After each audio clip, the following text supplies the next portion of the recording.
March 1st, 1896. The sun rose over thousands of European forces scattered across the plains of Adwa. Italian soldiers who, just hours before, believed themselves superior now lay defeated by those they called savages. But how is it possible? How did a young man, just 17 years old, achieve what no other African leader had ever accomplished? How did he transform tribal warriors into a war machine capable of humiliating one of the greatest European powers? His name was Menelik, and this is the story of how one man saved an entire civilization from extinction, how Africa proved it had never been inferior, and how the world tried to erase this story from the books. You are about to discover the truth they don't want you to know. The truth about the day Africa said no to European imperialism and triumphed. To understand the magnitude of Menelik's achievements, we must picture Africa in 1889. Imagine an entire continent devoured like a piece of meat by hungry lions. France had conquered the West. England dominated the South and part of the East. Germany planted its claws in the center. Portugal and Spain fought over the rest. This was what the Europeans cynically called the scramble for Africa. In 1884, in Berlin, men in suits decided the fate of 400 million Africans without consulting a single one of them. They literally drew lines on maps like children dividing up a toy. The numbers are dizzying. In 1870, barely 10% of Africa was under European domination. By 1900, that figure reached 90%. 90% of the entire continent enslaved. But there was one exception. A kingdom perched in the mountains, Ethiopia, refused to bow. A young emperor watched the invaders and declared, "Not today, not ever." His name was Tewodros Mariam, but the world would know him as Menelik I, and he was about to rewrite history. August 17, 1844, in the highlands of Choanaquid, a boy was born who would change the course of African history. But this boy, Mariam, did not inherit an empire. He inherited a country torn apart by civil wars. Ethiopia in the 1850s was a fragmented kingdom. Warlords killed each other while the people suffered. The young Mariam grew up watching his land bleed. By age 10, he was already training with the sword. By 14, he commanded his first men. By 17, he had conquered his first territories. But what made him unique was not just his military genius, it was his obsession with knowledge. He learned Italian, French, and English. He studied European maps, read about their military tactics, while other African leaders ignored the world outside. Menelik devoured it all. Imagine a young African man in 1860, speaking 4 languages, including international politics, studying European military strategy. He knew that to defeat the enemy, he had to know them better than they knew themselves. In 1865, at 21, Tewodros Mariam became king of Tegu. This was only the beginning. He had a plan that would take decades to realize, a plan that would not only save Ethiopia but preserve the dignity of all Africa. He knew the Europeans would come, and when they did, they would be smart. The next 20 years were a masterclass in empire building. Menelik did not settle for conquering territories, he transformed them.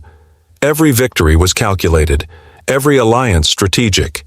He modernized the Ethiopian army in revolutionary ways. While other African leaders fought with spears and shields, Menelik's troops used imported rifles. But here lies his genius. He didn't just buy weapons, he brought European technicians to teach Ethiopians how to make their own ammunition. He created an independent military industry. Do you see the genius? He used European technology against the Europeans themselves.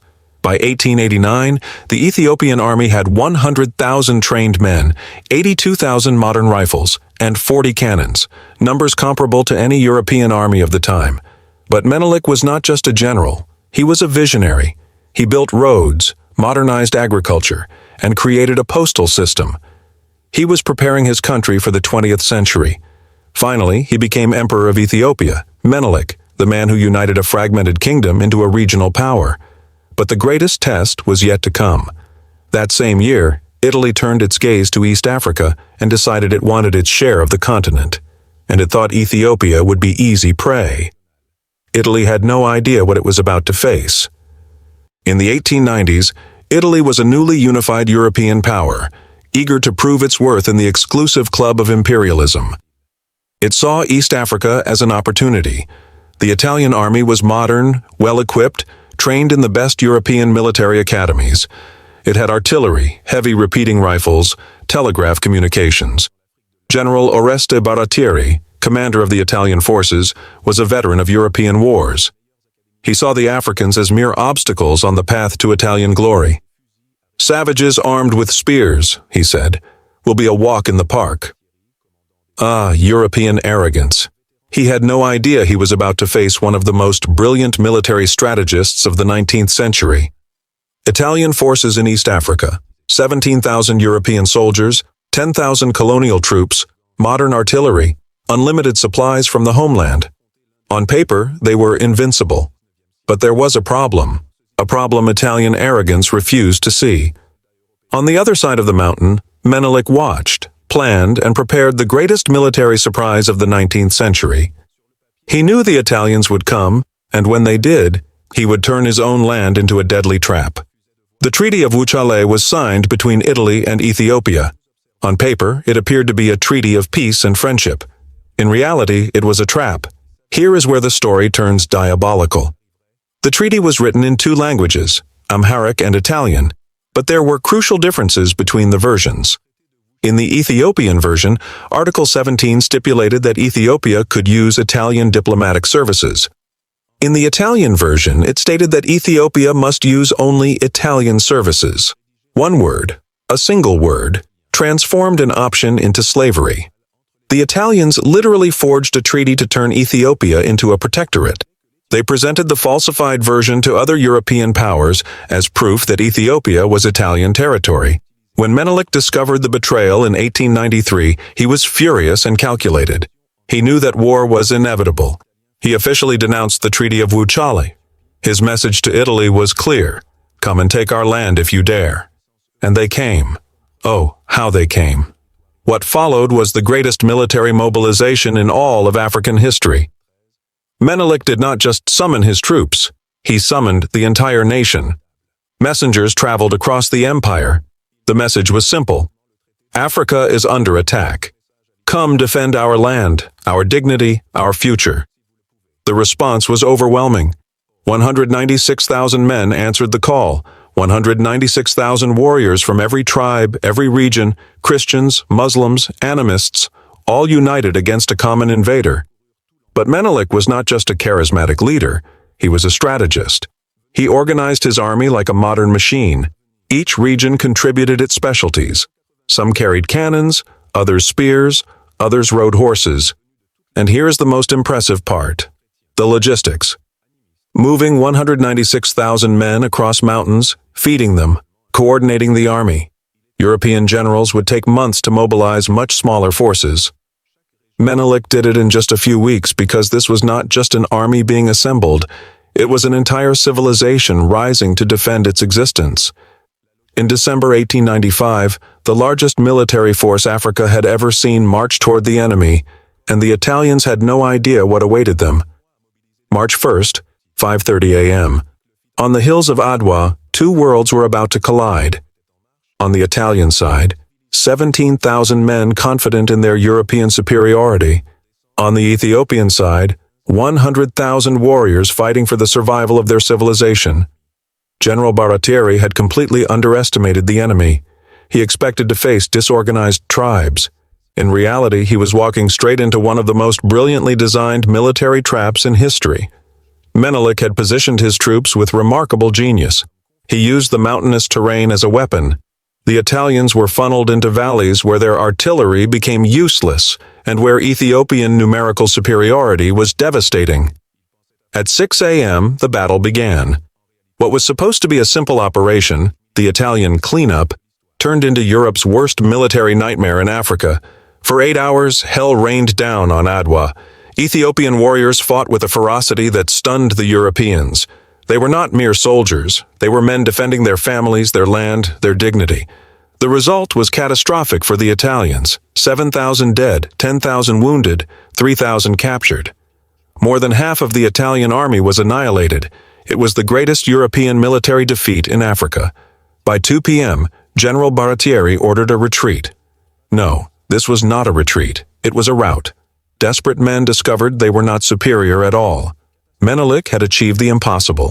He had defeated a European army in open battle. But more than that, he had saved African dignity. The news of the Battle of Adwa shook the entire world. From the newspapers of London to St. Petersburg, the headlines read, "Africans defeat a European army." In Paris, intellectuals questioned their theories of racial superiority. In London, the British government began re-evaluating its strategies in Africa. In Rome, the Italian government fell, but the deepest impact was in Africa. For the first time in decades, Africans found something they had lost hope of: resistance. Movements sprang up from Morocco to Cape Town. African chiefs, once resigned to European domination, began dreaming of independence. Once again, Ethiopia became the only independent African nation. For 40 years, it was literally the only one, a beacon of freedom on an enslaved continent. Menelik reigned until 1913, modernizing Ethiopia, building railways, schools, and hospitals. He proved that Africa could be independent and prosperous. Today, when you see the Ethiopian flag flying, green, yellow, and red, you see the colors of a nation that never bowed to imperialism, the colors of African resistance. Menelik not only saved Ethiopia, he saved the idea that Africa could be free. These colors became a symbol of Pan-Africanism. Dozens of African countries adopted them in their flags. But here lies the tragedy. Why is this story not told? Why is it not taught in schools? One of the greatest military feats in history is ignored in modern history. Why is Menelik not celebrated like Napoleon or Alexander? Because the narrative of African inferiority is essential to justify centuries of exploitation. Recognizing Menelik would mean acknowledging that Africa has always been capable of greatness. So, next time someone talks to you about civilization and superiority, remember March 1st, 1896. Remember the day a young African proved that courage, strategy, and determination know no color.